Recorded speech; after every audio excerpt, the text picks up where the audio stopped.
মাঘ মাসের শুক্লা পঞ্চমীতে বাসন্তী শুভেচ্ছা জানাই মৌ কাহিনীর সকল দর্শক বন্ধুদের। আজ সরস্বতী পুজো, আর সরস্বতী পুজো মানে স্মৃতির পাতা জুড়ে এক রাশ ভালো লাগা আর অনেক অনেক নস্টালজিয়া। কলকাতার বাইরে বসে আমি এবারে সরস্বতী পুজো কাটালাম সরস্বতী পুজো স্পেশাল কিছু রান্না বান্না করে আর পেট পুজো করে। তোমাদের সাথে শেয়ার করে নেব তারই কিছু স্পেশাল মুহূর্ত। ছোটবেলা থেকে সেই প্রায় কলেজ অবধি 1 মাস আগে থেকে চলতো এই সরস্বতী পুজোর প্ল্যানিং। কোন শাড়িটা পরবো আর তার সাথে মা বা কাকির কোন ব্লাউজটাকে আমায় রেডি করতে হবে, আর তারপরে তো জুয়েলারি আছেই। আর সব থেকে বড় এক্সাইটমেন্টের ব্যাপার ছিল স্কুল থেকে অন্যান্য স্কুলে সরস্বতী পুজোর নিমন্ত্রণ করতে যাওয়া। কাঁধের ওপর হঠাৎ করে একটা বেশ বড় দায়িত্ব চলে আসতো, আর নিজেদেরকে সত্যিই বেশ বড় বড় মনে হতো।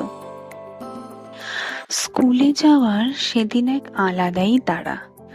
কতক্ষণে তাড়াতাড়ি বাড়ির পুজোটা শেষ হবে আর সেজে গুজে স্কুলে গিয়ে বন্ধুদের সাথে গল্প করব, আর তারপরে শাড়ির আঁচল কোমরে গুজে সবাইকে খাওয়ার দাওয়ার পরিবেশন করা, আর শেষ ব্যাচে দিদিদের সাথে একসাথে বসে খাওয়া দাওয়া।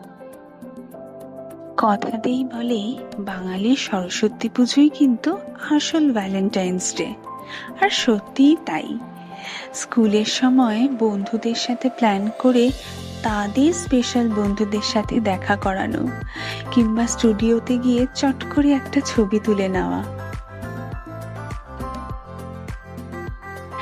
সরস্বতী পুজোর এই স্মৃতিগুলো কিন্তু আজ ভাবলে সত্যি রূপকথার গল্প মনে হয়। স্মৃতির পাতা হাতড়াতে হাতড়াতে আমি আজ সেরে ফেললাম আমার সরস্বতী পুজোর স্পেশাল মেনুতে ছিল খিচুড়ি, বেগুনি, লাবড়া তরকারি, বাঁধাকপি, আলুর দম আর খাট নির্পরে চাটনি। তোমরা সবাই কিরমভাবে তোমাদের সরস্বতী পুজো সেলিব্রেট করলে অবশ্যই জানিও। খুব ভালো থেকো, সুস্থ থেকো, আনন্দে থেকো সবাই।